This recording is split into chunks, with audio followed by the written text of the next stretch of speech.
Assalamualaikum warahmatullahi wabarakatuh. Kami dari kelompok 1 yang beranggotakan Suryadi Angkat, Amar Hidayat, Rahmadi, Mutiara Izra, dan saya sendiri Yola Audiani Siregar ingin mempresentasikan hasil diskusi kami untuk memenuhi tugas dari tektonika. Sebelum kami membahas jenis-jenis lempeng apa saja yang berada di Indonesia, sebelumnya saya ingin membahas apa sih yang dimaksud dengan lempeng bumi. Lempeng bumi sendiri itu adalah luasan area yang terbentuk dari pecahan kerak bumi yang masing-masing memiliki arah pergerakan yang berbeda. Tentunya akibat adanya pergerakan yang diakibatkan oleh arus konveksi di dalam bumi, yaitu berupa perpindahan energi panas yang terjadi di lapisan astenosfer. Baiklah, penjelasan selanjutnya akan dilanjutkan oleh rekan saya, Rahmadi. Baiklah, di sini saya akan melanjutkan untuk penjelasan lempeng-lempeng Indonesia. Untuk Indonesia sendiri terletak di antara 3 pertemuan lempeng yang besar, yaitu lempeng Eurasia, lempeng Indo-Australia, dan lempeng Pasifik. Pulau Bali dan sekitarnya merupakan bagian dari seismotektonik Indonesia. Nilai ini juga melalui pegunungan Mediterranean dan adanya zona subduksi akibat pertemuan antara lempeng Eurasia dan lempeng Indo-Australia. Dari batas ini berupa palung lautan, dan di sebelah selatan gugusan Pulau Jawa, Bali, dan Nusa Tenggara. Selanjutnya akan disampaikan oleh Amar Hidayat. Baik, di sini saya akan menyampaikan sebuah lempeng Eurasia, lempeng Pasifik, lempeng Indo-Australia. Lempeng Eurasia adalah lempeng yang mencakup wilayah Eropa dan Asia. Luas lempeng Eurasia adalah 800.000 km persegi. Salah satu fitur geografis yang khas dari lempeng ini adalah pegunungan Himalaya. Lanjut, lempeng Pasifik. Lempeng Pasifik adalah lempeng yang paling luas di dunia, yaitu dengan luas 103.300.000 km persegi. Lempeng Indo-Australia. Luas lempeng Indo-Australia adalah 58.900.000 km persegi.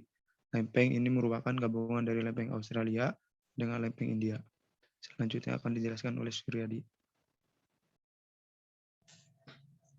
Baiklah, saya akan melanjutkan penjelasan mengenai lempeng di Indonesia. Pergerakan lempeng di Indonesia. Beberapa pergerakan lempeng di Indonesia seperti lempeng Pasifik. Lempeng Pasifik merupakan lempeng yang banyak bergerak dominan ke arah barat dan barat laut. Lempeng Pasifik bergerak dengan kecepatan 7-11 cm per tahun. Lempeng yang kedua yaitu lempeng Indo-Australia. Lempeng ini bergerak relatif ke arah utara. Lempeng ketiga yaitu ada lempeng Eurasia yang bergerak ke arah utara dengan kecepatan 6-7 cm per tahun. Jawa dan Bali merupakan titik pertemuan antara ketiga lempeng tersebut. Dari hasil pertemuan ketiga titik lempeng tersebut, Jawa dan Bali merupakan daerah yang paling rawan gempa. Kemudian akan dilanjutkan oleh saudari saya.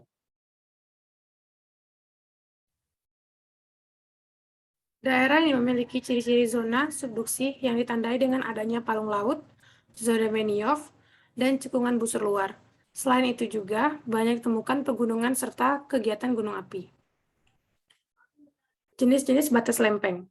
Terdapat 3 jenis batas lempeng yang berbeda cara dalam bergerak. 3 jenis ini masing-masing berhubungan dengan fenomena yang ada di permukaan bumi. 3 lempeng tersebut yaitu batas transform, terjadi jika lempeng bergerak dan mengalami gesekan satu sama lain secara menyamping di sepanjang sesar transform. Gerakan kedua, lempeng relatif ke sisi kiri atau kanan. Contohnya, lempeng yang bergerak sejajar namun berlawan arah. Kemudian batas konstruktif. Terjadi ketika 2 lempeng bergerak menjauh satu sama lain. Zona retakan aktif dan contoh batas konstruktif. Pada lempeng samudra, proses ini menyebabkan pemekaran dasar laut, sedangkan pada lempeng benua, proses ini menyebabkan terbentuknya lembah retakan.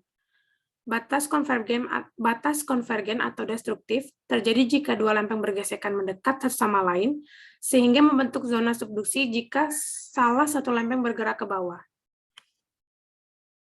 Kemudian akan dilanjutkan oleh moderator. Baiklah, mungkin untuk kesimpulannya, jenis-jenis lempeng yang ada di Indonesia ada lempeng Eurasia yang meliputi Pulau Sumatera, Jawa, dan Kalimantan. Selanjutnya ada lempeng Indo-Australia yang mencakup Pulau Papua dan sebagian Maluku. Selanjutnya ada lempeng Pasifik yang mencakup wilayah Maluku Utara, Halmahera, dan sebagian Papua bagian atas. Mungkin cukup sekian hasil persentase yang dapat kami bawakan. Salah dan janggalnya kami mohon maaf. Kami tutup. Assalamualaikum warahmatullahi wabarakatuh.